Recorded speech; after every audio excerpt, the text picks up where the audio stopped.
मुल्क में एतमाद वारो इदारो IBA क़ाइम कंदड़ समाज ऐं तालीम जी बहितरी लाइ पाण पतोड़ींदड़ तालीमी माहिर निसार अहमद सिद्दीकी जी 77वीं सालगिरह जामशोर में यतीम ॿारनि जी पालना वारे इदारे SOS विलेज में मल्हाई वई।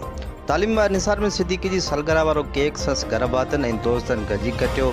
जॾहिं त तक़रीब दौरान निसार अहमद सिद्दीकी लाइ दुआ घुरी खेसि लफ़्ज़नि जी भेटा पेश कई वई। उन मौक़े ते निसार अहमद सिद्दीकी जे पुटु इंजीनियर जावेद अहमद सिद्दीकी, धीउ डॉक्टर रज़वाना सिद्दीकी, पोटी समिया अली, डॉक्टर भवानी शंकर चौधरी ऐं ॿियनि ख़िताब कंदे चयो त निसार अहमद सिद्दीकी तालीम ऐं समाज जी बहितरी लाइ अणगढ़ियूं ख़िदमतूं कयूं, जंहिं करे खेसि आला तरीन एवॉर्ड सितारा इम्तियाज़ एवॉर्डनि सां गॾु केतिरनि ई अनमोल एवॉर्डनि सां नवाज़ियो वियो। उन्हनि चयो त निसार अहमद सिद्दीकी न रुगो बहितरीन शख़्सियत, तालीमी माहिर ऐं बहितरीन दोस्त हो, पर हू अनेक खूबियुनि जो मालिक पिणु हो।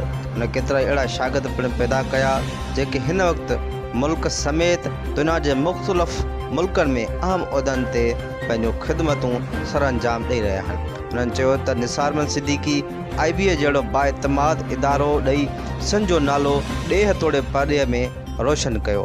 हुन तालीम माहिर हुजण सां गॾु deputy commissioner, home secretary, director management site, Sindh industrial trading states वारनि उहिदनि ते रहंदे बेमिसाल ख़िदमतूं सरअंजाम ॾिनो। सालगिरह जी तक़रीब पुॼाणी ते निसार अहमद सिद्दीकी जे घरबातनि ऐं दोस्तनि SOS विलेज जो दौरो पिणु कयो, ॿारनि सां मुलाक़ातूं कयूं ऐं संदि पालना ऐं सहूलियतुनि बाबति अमलदारनि खां ॼाण पिणु वरिती। वाज़िह रहे त मशहूरु तालीम माहिर IBA सख जो बुनियादु रखंदड़ निसार अहमद सिद्दीकी खीरपुर ज़िले जे शहर परियालो में जनमु वरितो हो। हिन ज़िंदगीअ जूं 76 बारूं गुज़ारण बाद 22 जून 2020 ते दिलि जो आर्ज़े सबबि हिन दुनिया खे अलविदा कयो। मुशराती ॾींहं में 10 साल मैथ, अंग्रेज़ी ॿोली, इकनॉमिक सब्जेक्ट जो उस्ताद पिणु रहियो।